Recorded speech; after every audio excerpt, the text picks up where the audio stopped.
Life moves fast, and so should the answers to your biggest questions. Welcome to Endo Batteries Quick Connect, your direct line to expert insights. Short, powerful, and right to the point.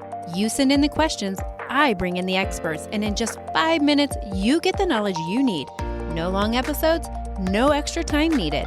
And just remember, expert opinions shared here are for general information and not for personalized medical advice. Always consult your provider for your case-specific guidance. Got a question? Send it in, and let's quickly get you the answers. I'm your host, Alana, and it's time to connect. Today, I'm thrilled to be joined by Dr. Allyson Bontempo, a postdoctoral research fellow in the Department of Pediatrics at Rutgers Robert Wood Johnson Medical School. Dr. Bontempo holds a PhD and an MA in health communication from Rutgers University, along with a bachelor's in science and psychology and English writing from Sacred Heart University. Her research centers on improving the patient experience with the focus on 3 key areas: diagnostic care, the patient-clinician relationship, and patient support networks, including online communities. She's doing incredible work exploring how relationships between patients and clinicians, as well as broader support networks, shape the patient journey, especially around issues of diagnosis. Please help me in welcoming Dr. Allyson Bontempo. Do you see a disparity amongst different nationalities, ethnicities, races? Admittedly, it's not something I've gotten as much into. It's something that I plan to look at in future work. I am collaborating with some folks from Baylor College of Medicine, and right now we're interviewing patients about their diagnostic journeys, essentially, with endometriosis and lupus, who are specifically racial ethnic minorities, and then also looking at gender minorities, so non-binary folks. I mean, it could just be, cisgender females as well, but looking at their experiences. But I know that it takes longer to get diagnosed as a racial minority patient, at least for Black or African American patients.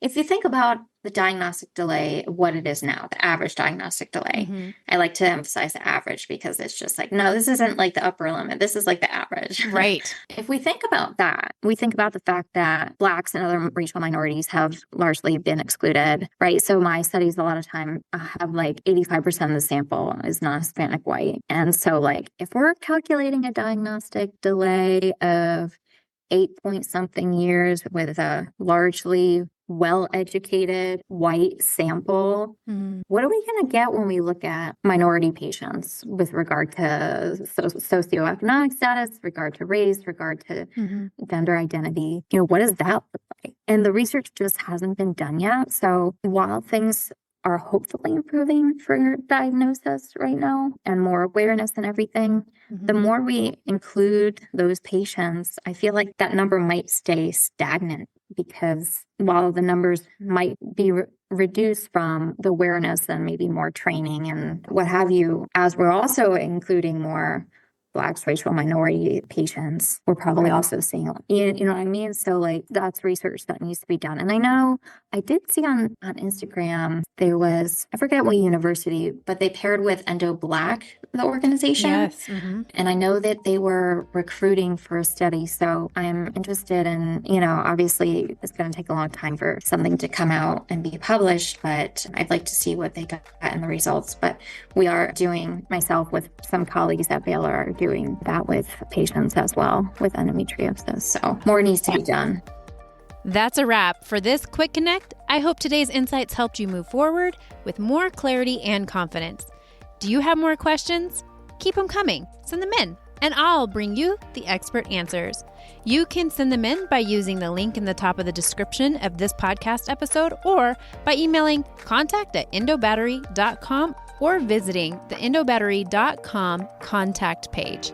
Until next time, keep feeling empowered through knowledge.